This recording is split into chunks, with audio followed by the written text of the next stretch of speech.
All right, here's a quick tutorial for how to edit your worksheets so they can be completed digitally if you're moving from a paper and pencil class to a paperless class.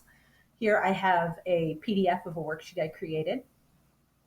I'm going to go ahead and hit Edit PDF, and I'm going to make a little bit of room because the original instructions said that the students should be writing a letter under each of these notes, but there's not going to be enough space for that once we add in all the text boxes. So I'm going to move this down.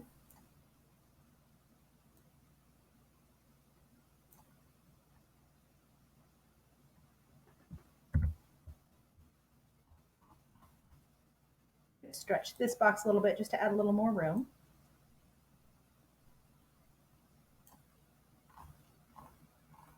Eventually, I'm going to need to go in and change the instructions because it says to draw a box, and instead I'm going to want to type something. But to do that, it's really easy. You just click, and then you can edit the text. So I'll do that later.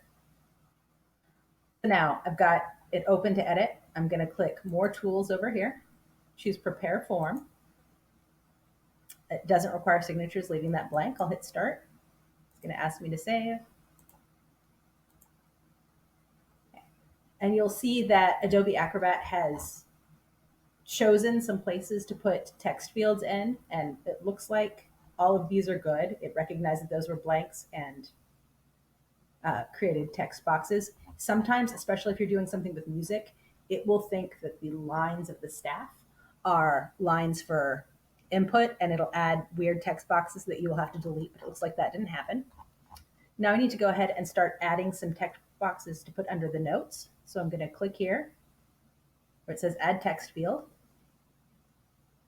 And it's going to bring up a default size and shape. I'm going to resize it.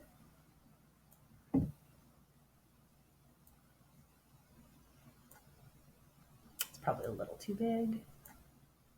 For these boxes, the students only need to write one letter, so they don't need to be super huge. Looks like that'll fit. Now, instead of drawing each one individually, I'm going to create multiples. It's very important that you do not choose copy and paste. If I were to copy this text field and paste it, then anytime the student typed in one field, all of the other fields would have the same letter in it, and that's not going to work. So I'm going to right click, I'm going to choose Create Multiple Copies, decide how many I want. Right now I'll do 4 by 4. You'll see they'll show up in a grid pattern. And then I can just move them wherever I need them to be. It's kind of fiddly. It is a bit of a tedious process, so I would recommend having a good TV show in the background and working through this. And that's how it goes.